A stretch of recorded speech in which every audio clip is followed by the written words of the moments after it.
Otorita Ibu Kota Nusantara, OIKN, kembali menegaskan komitmennya dalam menjamin kepastian hukum dan kenyamanan berinvestasi di Ibu Kota Nusantara atau IKN Nusantara, Kalimantan Timur.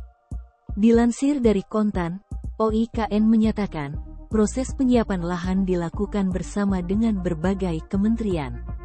Mulai dari Kementerian Lingkungan Hidup dan Kehutanan, KLHK, Kementerian Keuangan, dan tentunya Kementerian Agraria dan Tata Ruang, Badan Pertanahan Nasional, ATR BPN.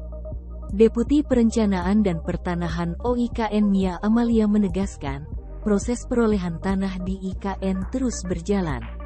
Saat ini pemerintah menyiapkan lahan melalui mekanisme pelepasan kawasan hutan di IKN, ujar Mia dalam keterangan tertulisnya, Jumat, 5/5.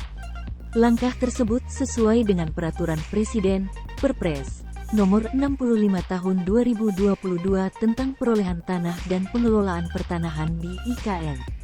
Perolehan tanah di IKN dilakukan melalui dua mekanisme yaitu pelepasan kawasan hutan dan pengadaan tanah.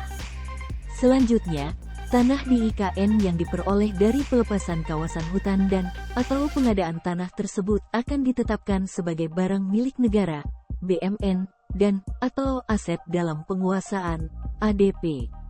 Mia menambahkan bahwa hasil perolehan tanah di IKN akan diberikan hak pengelolaan, HPL, kepada otorita IKN dan khusus tanah yang menjadi ADP selanjutnya dapat dikerjasamakan dengan para pihak yang akan mengembangkan kawasan sesuai dengan rencana detail tata ruang.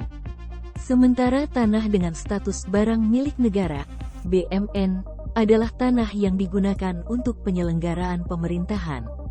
OIKN memahami bahwa tanah yang akan dikerjasamakan perlu disiapkan dengan cermat untuk menjamin kepastian hukum.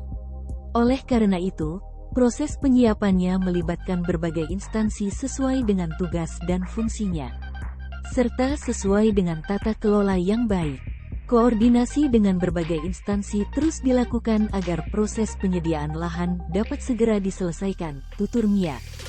Sebelumnya, Kementerian Lingkungan Hidup dan Kehutanan, KLHK, telah melakukan pelepasan kawasan hutan seluas 36.150,03 hektare di Ibu Kota Nusantara.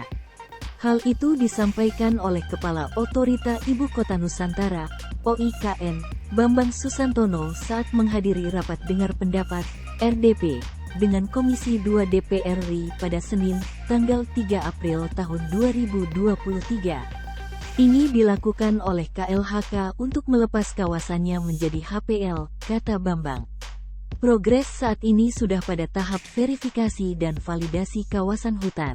Tanah-tanah yang berkaitan dengan penyelenggaraan pemerintahan akan menjadi barang milik negara, BMN, dan sisanya diharapkan menjadi aset dalam penguasaan, ADP, yang dapat dikembangkan lebih lanjut. Selain itu, dari sisi tata ruang OIKN sedang menyiapkan sejumlah peraturan kepala, Perka, OIKN tentang rencana detail tata ruang, RDTR, IKN. Dari total 9 wilayah perencanaan, WP, di IKN, 4 diantaranya sudah keluar yakni WP Kawasan Inti Pusat Pemerintahan, WP IKN Barat, WP IKN Timur 1, WP IKN Timur 2. Sementara sisanya masih dalam proses legislasi.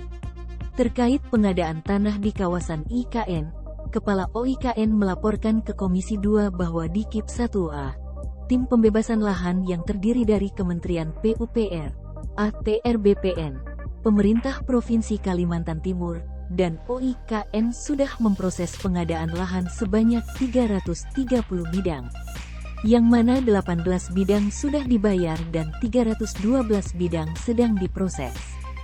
Sementara untuk pengadaan tanah di KIP 1B dan 1C, saat ini proses perencanaan oleh Kementerian PUPR dan persiapan oleh Tim Pembebasan Lahan akan membebaskan sebanyak 128 bidang.